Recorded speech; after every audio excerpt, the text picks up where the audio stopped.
প্রিয় দর্শক, স্বাগত জীবনের গল্পে। স্বাস্থ্য, পুষ্টি, শিক্ষা ও জনসংখ্যা বিষয়ক দেশ টিভি নিয়মিত পাক্ষিক এই আয়োজনে আপনাদের সঙ্গে থাকছি আমি শেহজিন চৌধুরী। চলুন শুরু করি আজকের জীবনের গল্প।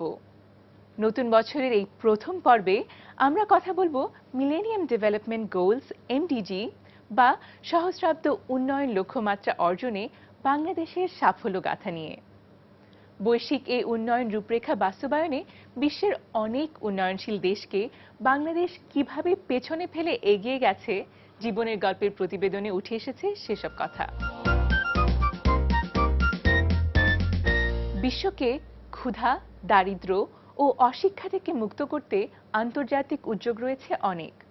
তেমনি একটি বৈশ্বিক উন্নয়নের রোডম্যাপ মিলেনিয়াম ডেভেলপমেন্ট গোলস বা সহস্রাব্দ উন্নয়ন লক্ষ্য এমডিজি। ১৩ বছর আগে পুরো পৃথিবীর মানুষের জীবনমান উন্নয়নের আকাঙ্ক্ষায় বিশ্ব নেতারা এই লক্ষ্যগুলো নির্ধারণ করেছিলেন।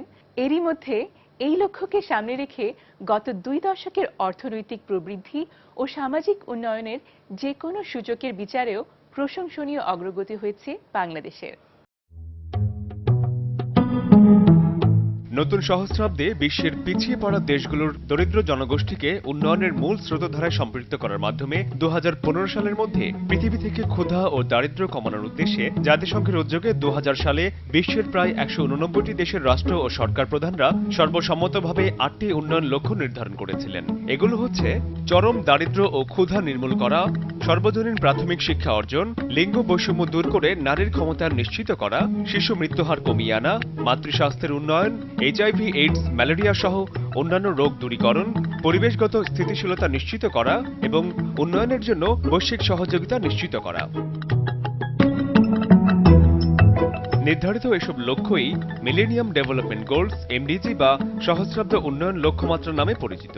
এ সংক্রান্ত আন্তর্জাতিক সনদে স্বাক্ষর করায় বাংলাদেশও সহস্রাব্দ উন্নয়ন লক্ষ্যগুলো অর্জনে প্রতিশ্রুতিবদ্ধ হয় এবং প্রশংসনীয় অগ্রগতি হয়েছে উন্নয়নশীল এই দেশটির।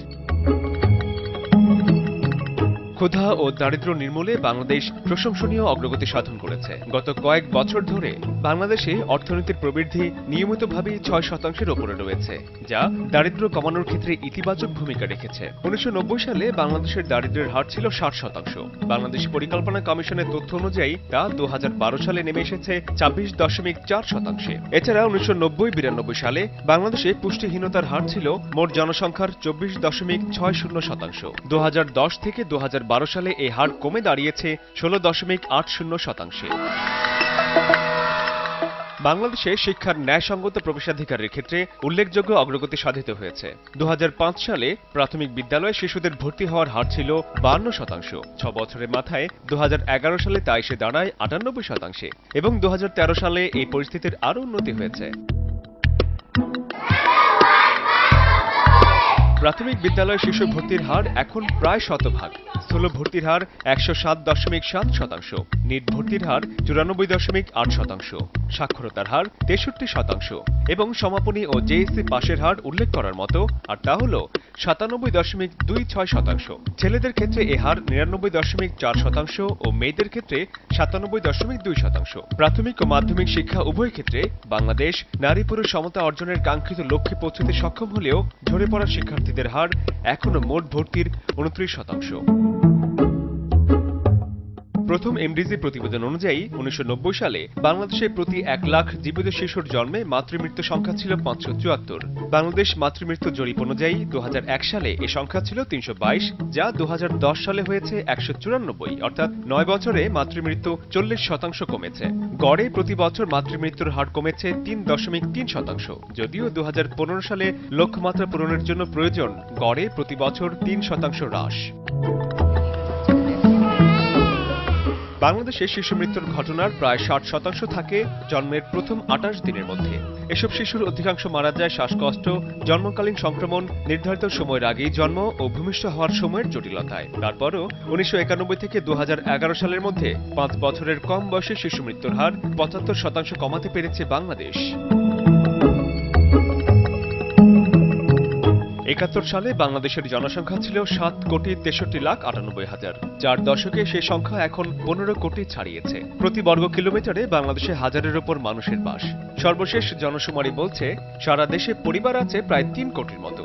কিন্তু ক্রমবর্ধমান জনসংখ্যার চাপ সামলাতে 80-র দশকে গুরুত্ব পায় পরিবার পরিকল্পনার বিষয়টি।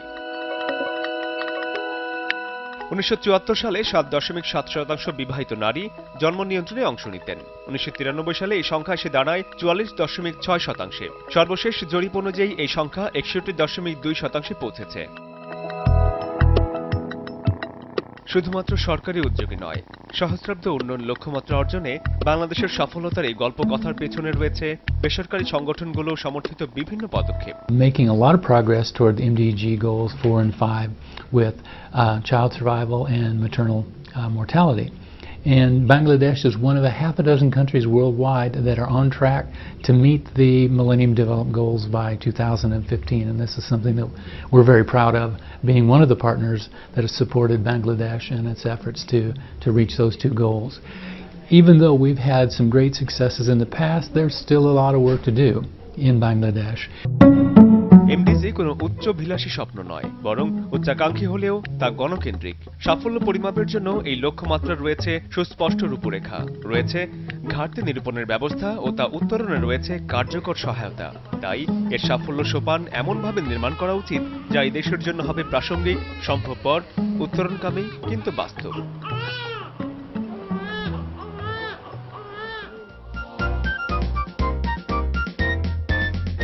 বিশ্বের সবচেয়ে ঘনবসতিপূর্ণ স্বল্পোন্নত দেশ হওয়া সত্ত্বেও বাংলাদেশ সহস্রাব্দ উন্নয়ন লক্ষ্যমাত্রা অর্জনে অগ্রপথিক। শুধু স্কুলে ভর্তিতেই নয়, সরকারি বেসরকারি নানা উদ্যোগের ফলে প্রাক প্রাথমিক ও প্রাথমিক শিক্ষার সুযোগ যেমনি বেড়েছে, তেমনি শিক্ষা গ্রহণে শিশুদের আগ্রহ বেড়েছে সমান তালে। পাঠ্য বই নেওয়া যে আনন্দের বিষয় হতে পারে তা প্রমাণ পাওয়া যায় বছরের প্রথম দিনের এই বই উৎসবের দৃশ্য দেখে। বই নিয়ে হাজার হাজার শিক্ষার্থীর এই মুখরতা, কোলাহল, আনন্দ দেখে বাংলাদেশ যে শিক্ষাক্ষেত্রে অভাবনীয় সাফল্য অর্জন করেছে তা বুঝে নিতে কারোরই খুব একটা কষ্ট হয় না। 2005 সালে যেখানে প্রাথমিক শিক্ষায় শিশুদের স্কুলে ভর্তির হার ছিল 52%, সেখানে 2013 সালে এ হার শতভাগের প্রায় কাছাকাছি। প্রাথমিক শিক্ষায় শিশুদের অন্তর্ভুক্তিতে বাংলাদেশের সাফল্য তাক লাগানো। জাতিসংঘের সহস্রাব্দ উন্নয়ন লক্ষ্যমাত্রা অর্জনেও এক্ষেত্রে স্বীকৃতি মিলেছে। প্রাথমিকের শতভাগ শিক্ষার্থী ভর্তির লক্ষ্য অর্জিত হলেও ঝরে পড়া শিক্ষার্থীর হার এখনো 29%। ভর্তির পর তাদের ধরে রাখার জন্য সরকারি বেসরকারি সব উদ্যোগ এখনো সব জায়গায় পৌঁছানো যায়নি। পাঠদানের পাশাপাশি প্রশাসনিকভাবে নানা কাজে জড়িয়ে যাওয়ায় এবং বেতন কাঠামো কম হওয়ায় পরিপূর্ণ শিক্ষাদানে ব্যর্থ হচ্ছেন শিক্ষকেরা। টিচাররা যে বেতন পান, সেটা অত্যন্ত আমি মনে করি খুবই নিম্নমানের বর্তমান বাজারে। বেতন বাড়াইতে না পারলেও অন্তত প্রশাসনিক ক্ষেত্রে বেসরকারি খাত থেকে সেটা সরকারি দিকে নেওয়া দরকার এবং সরকার নিয়ন্ত্রণ করলে আমার মনে হয় ব্যবস্থা আরো ভালো হতো। শিক্ষায় শিশুদের অংশগ্রহণ বৃদ্ধি এবং পাঠ্যক্রমে কিছু পরিবর্তন এলেও প্রশ্ন রয়েছে এর মান নিয়ে। আমরা এতদিন সংখ্যার উপর জোর দিয়েছি যে সব শিশুকে বিদ্যালয়ে আনবো, এখন আমরা এটা নিশ্চিত করেছি। এখন আমাদেরকে অনেক বেশি মনোযোগী হতে হবে যে এই বিদ্যালয়ে যে শিশুরা আসলো তারা 5 বছর যে পড়াশোনা করলো, এই 5 বছরে যতটুকু তাদের শিক্ষণ দক্ষতা অর্জন করার কথা সেটা তারা করতে পারছে কিনা। সেই দক্ষতা অর্জন করার জন্য যে ধরনের আপনার লোকবল, মানে অবশ্যই শিক্ষকদের কথা বলছি আমি, সেই লোকবল আমার আছে কিনা, এবং সেই লোকবলের আমি সংখ্যার কথা বলছি না, আবার যেই লোকবল আছে তারা আসলে ওই শিক্ষণ দক্ষতা নিশ্চিত করার জন্য যোগ্যতা সম্পন্ন কিনা। তো এই বিষয়গুলিকে আমাদের অবশ্যই নিশ্চিত করতে হবে। শিক্ষায় গুণগত মান অর্জনের জন্য নানা ধরনের উদ্যোগ নিয়েছে সরকার। অবকাঠামো নির্মাণ, শিক্ষক নিয়োগ ও প্রশিক্ষণ, শিক্ষার্থীদের বিনামূল্যে বই, শিক্ষা উপকরণ, উপবৃত্তি সহ বেশ কিছু স্কুলে খাবারও সরবরাহ করা হচ্ছে। যুগোপযোগী শিক্ষা দিতে তৈরি করা হচ্ছে মাল্টিমিডিয়া ক্লাসরুম। আমি স্কুলে ধরে আনছি যে স্কুলে আসতেই চায় না, এটা তো একটা অগ্রগতি।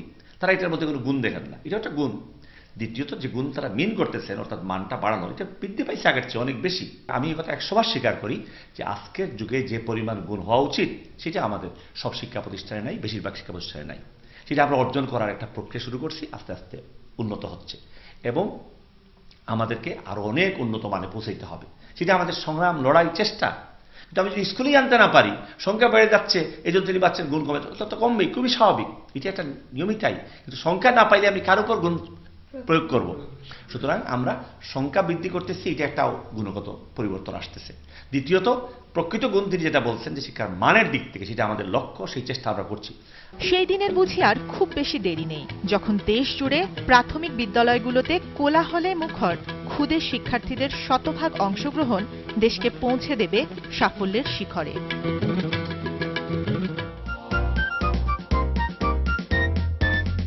নবজাতক শিশু মৃত্যু, মাতৃমৃত্যুর হার কমানো, শিশু টিকাদান এবং লিঙ্গ সমতা অর্জনের ক্ষেত্রে বাংলাদেশের অর্জন অভূতপূর্ব। তৃণমূল পর্যায়ে প্রাথমিক স্বাস্থ্যসেবা সম্প্রসারণের লক্ষ্যে সরকার 12,217টি কমিউনিটি ক্লিনিক চালু করেছে। নারী ও শিশুর স্বাস্থ্য অগ্রগতির ক্ষেত্রে তথ্য ও যোগাযোগ প্রযুক্তির ব্যবহার সাফল্য অর্জনের পথকে আরও সুদৃঢ় করেছে। বাংলাদেশে শিশু মৃত্যুর হার গত কয়েক দশকে 72% কমেছে। মা ও শিশু স্বাস্থ্য সুরক্ষার এই পরিসংখ্যান থেকে স্বাস্থ্য খাতের উন্নয়ন সম্পর্কে স্বচ্ছ একটি ধারণা পাওয়া যায়। 1990 সালে বাংলাদেশের শিশু মৃত্যুর হার ছিল প্রতি হাজারে 94 জন, যা 2010 সালে হ্রাস পেয়ে দাঁড়িয়েছে 37-এ। বর্তমানে নবজাতক শিশু মৃত্যু হার প্রতি হাজারে 30 জন। বাংলাদেশে প্রতি বছর পঞ্চম জন্মদিনের আগেই মারা যেত 1454 জন শিশু। 2013 সালে এ হার কমে দাঁড়িয়েছে 347 জনে। তেমনিভাবে মাতৃমৃত্যুর হারও হ্রাস পেয়ে প্রতি লাখে 194-এ নেমে এসেছে। বিভিন্ন দাতা সংস্থার তথ্য মতে মা ও শিশু স্বাস্থ্য খাতে বাংলাদেশ দক্ষিণ এশিয়ার সব দেশকে ছাড়িয়ে গেছে। Bangladesh is one of a half a dozen countries worldwide that are on track to meet the Millennium Development Goals by 2015. We've had some great successes in the past. There's still a lot of work to do in Bangladesh. We're still looking at a significant percentage of births occurring at home without a trained birth attendant present. We're seeing very high stunting rates and wasting rates among small children in Bangladesh. An issue of adequate nutrition and quality nutrition for children is one that needs to be addressed in the future. সফল টিকাদান কর্মসূচি, diarrhoea ও পানি শূন্যতা মোকাবেলা এবং vitamin A capsule খাওয়ানো কর্মসূচি ইত্যাদিকে বাংলাদেশের এই অর্জনের পেছনে মূল কারণ হিসেবে চিহ্নিত করেছেন বিশেষজ্ঞরা। তবে তাদের মতে স্বাস্থ্য খাতে সাফল্য অর্জন করলেও মানসম্মত সেবা দানে এখনও পিছিয়ে রয়েছে বাংলাদেশ। 2015 সালে হয়তো আমরা 143 মাতৃমৃত্যু হারের যে টার্গেট, লক্ষ্যমাত্রা, সেটি অর্জন করব। কিন্তু এই একবিংশ শতাব্দীতে ইভেন 143টা একটা গ্রহণযোগ্য জায়গা নয়।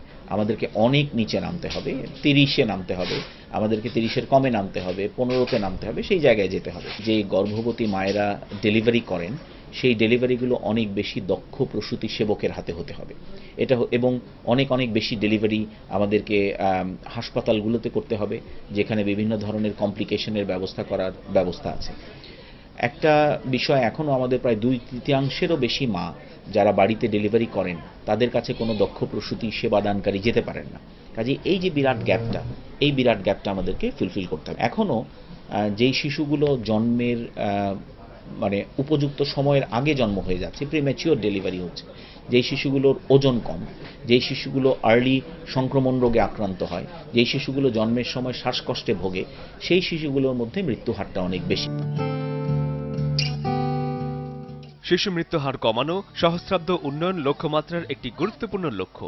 এমডিজির লক্ষ্য বছর 2015 অনেক আগেই বাংলাদেশ এই লক্ষ্যমাত্রা অর্জন করেছে। জাতিসংঘের রিপোর্ট অনুসারে 2028-এর আগে এই লক্ষ্য অর্জন ছিল অসম্ভব, কিন্তু বাংলাদেশ এই অসম্ভবকে সম্ভব করেছে।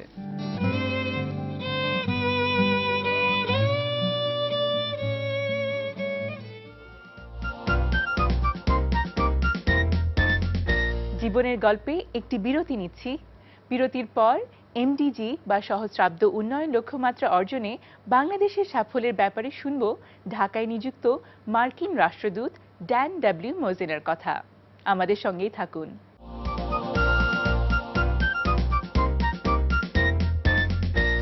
আবারও ফিরে এলাম জীবনের গল্পে। সঙ্গে আছি আমি শেহজিন Chowdhury.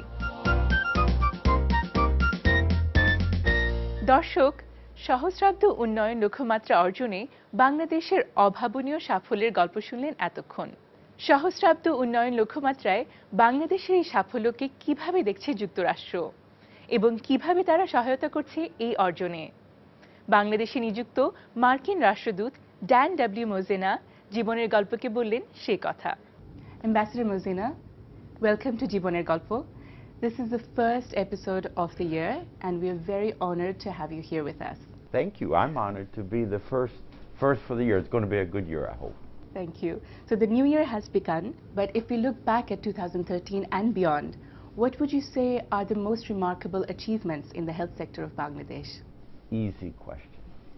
Bangladesh has done amazing things in the health sector. Bangladesh is one of only 5 countries in the whole world.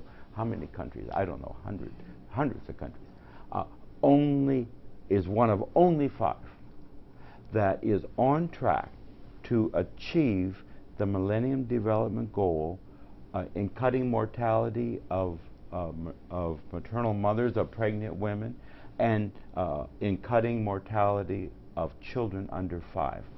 Bangladesh is going to cut, by the year 2015, mortality of maternal mothers by 75%. It's already on track to achieve that goal.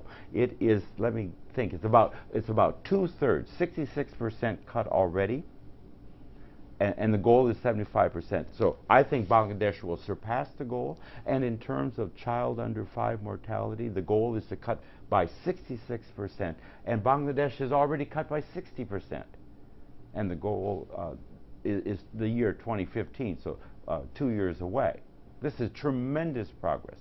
And another area too, in 1971, when Bangladesh became independent, there were 6.3 live births per woman in Bangladesh. And now, 43 years later, that rate has been reduced to 2.1, 2.2, and 2.1, 2.2 live births per Bangladeshi woman. And this shows the tremendous progress that Bangladesh has made in enabling Bangladeshi families to have the family size they want, to have however many children they want to have. This is tremendous progress. And I hope that Bangladeshis, as they start this new year, are very proud of this achievement. What are some of the health challenges that Bangladesh faces, and what can be done to address them and hopefully overcome these issues? The country still has serious challenges. I think maybe the greatest single challenge is the percentage of children who are stunted. And that number is about 41%. 41% of Bangladeshi children under the age of 5 are stunted in terms of their physical growth. And this is a reflection largely of poor nutrition, of lacking a balanced diet with the vitamins and the minerals and the protein that a growing child needs to achieve appropriate growth. So that's a huge challenge. Related to that challenge is the fact that many Bangladeshi children are born underweight and suffer health problems during the first days, weeks, months of life. 3/4 of pregnant women do not get the 4 antenatal visits that they need to ensure they have a healthy child. And another thing, only 12% of Bangladeshi women, among the poorest element of society, have a skilled birth attendant. Only 12%. And see, that needs to be many, many times higher. So those are serious challenges. There still are challenges relating to child under 1. In fact, even the first 28 days of life, there's still a lot of mortality there relating to oxygen deprivation, for example, infection. So those are frontiers where more progress has to be made to bring those down. But I'm very excited that Bangladesh, not content with the progress that's already made on the Millennium Development Goals, last year, 2013, I think it was maybe June or so, has created a plan, an action plan, so that by the year 2035, all preventable death of children will be eliminated. Now that's a high goal. We have to have goals, and it says something about Bangladesh, not to sit back and be content with the progress made already, but to push and push and push and eliminate those deaths. Drowning is a major source of child under 5 deaths, and so you need to tackle that as well. So these are some of the challenges out there. Ambassador, we would like to know, how is the American government working with the people of Bangladesh to raise awareness and improve the lives of Bangladeshis in the country? Well, America is a strong partner of Bangladesh on so many fronts.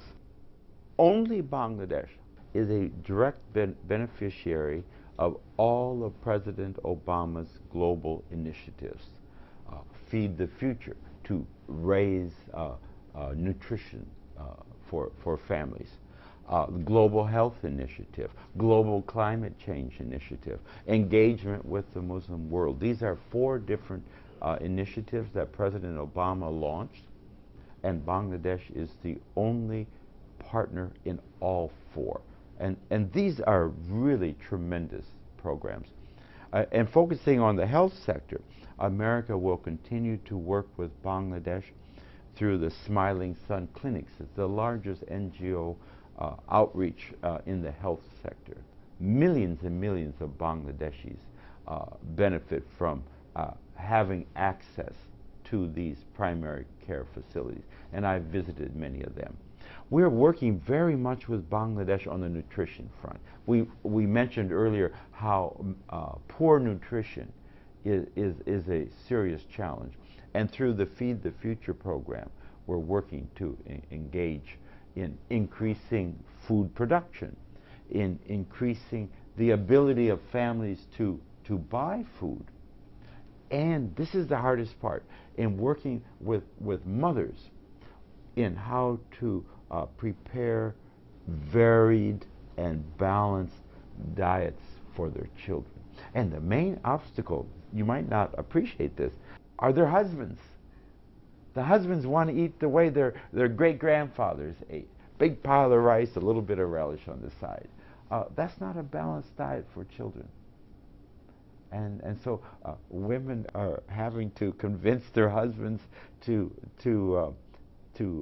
consume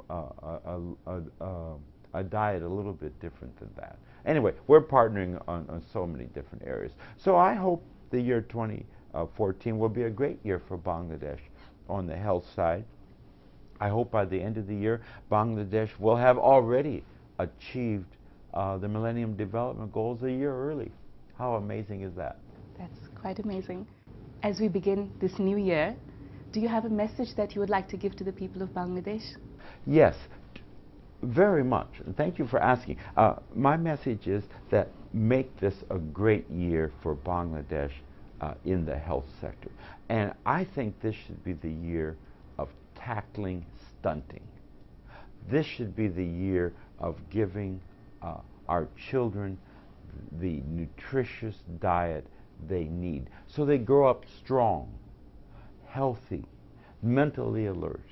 Because I have a vision of Bangladesh as the next Asian tiger, this economic dynamo. I have a vision of Shoner Bangla, the Shoner Bangla of Tagore.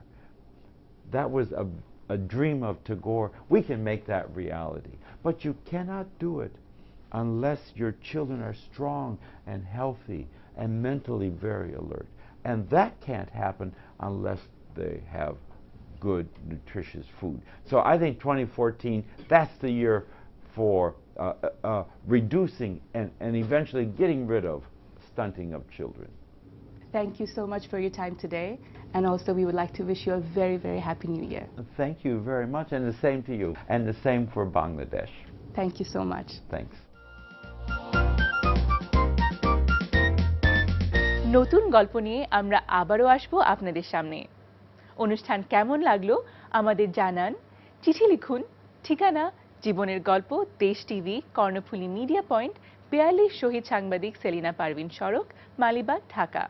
মতামত পাঠান ইমেলে golpo.desh@gmail.com এ। আমরা আছি ফেসবুকেও www.facebook.com/drc.voa। ভালো থাকুন, সুস্থ থাকুন, নিরাপদে থাকুন।